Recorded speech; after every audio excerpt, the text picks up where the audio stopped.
خدمت میں چند دینی باتیں پیش کرنے کی سعادت حاصل کر رہا ہوں۔ دعا کیجئے کہ اللہ تبارک و تعالی میری زبان پر کلمات حق جاری فرمائیں اور ہم سب کے لیے اس کو نفع بخش بنائیں۔ دوستو، اتنی بات تو ہم سب جانتے ہیں کہ اللہ تبارک و تعالی نے اپنے بندوں کی ہدایت کے لیے کم و بیش 1,24,000 نبی اور رسول دنیا کے اندر بھیجے،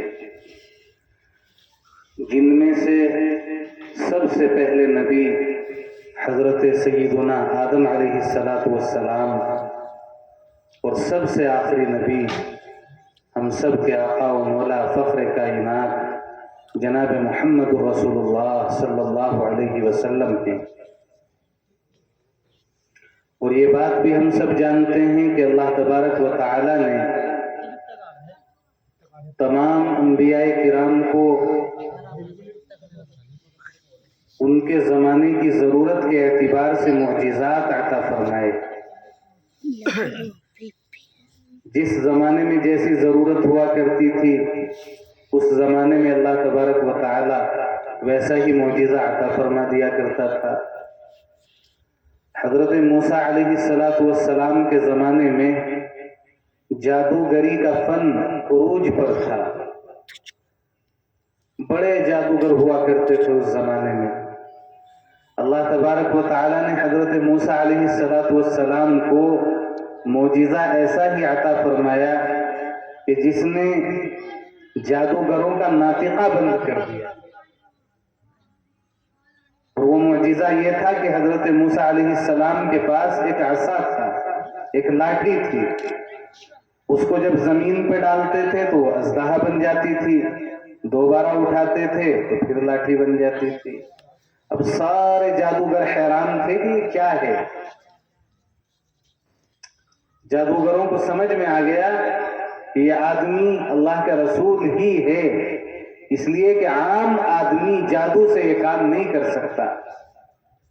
دوسرا بڑا معجزہ اللہ تعالیٰ نے حضرت موسیٰ علیہ السلام کو یہ عطا فرمایا کہ جب وہ اپنا ہاتھ اپنے گریبان میں ڈالتے تھے تو ان کا ہاتھ اتنا روشن ہو جاتا تھا، اتنا روشن ہو جاتا تھا کہ لوگوں کی آنکھیں چندھیا جاتی تھی۔ جیسے دوپہر کے وقت کوئی آفتاب کی طرف نہیں دیکھ سکتا دن میں، ایسے ہی حضرت موسیٰ کے روشن ہاتھ کی طرف دیکھنے کی لوگوں میں تاب نہیں ہوتی تھی، اور دوبارہ گریبان میں ڈالتے تھے تو پھر ہاتھ ایسے ہی ہو جاتا تھا جیسے تھا۔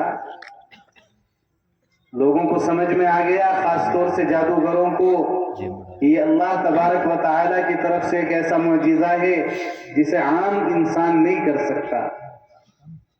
حضرت موسیٰ علیہ السلام کے بعد کافی بار حضرت یوسف علیہ السلام تشریف لائے۔ حضرت یوسف علیہ السلام کے زمانے میں حسن کا بڑا چرچا تھا۔ جو خوبصورت ہوا کرتا تھا اس کی بولی لگتی تھی باقاعدہ، چاہے وہ مرد ہو یا عورت ہو، غلام ہو یا باندی ہو۔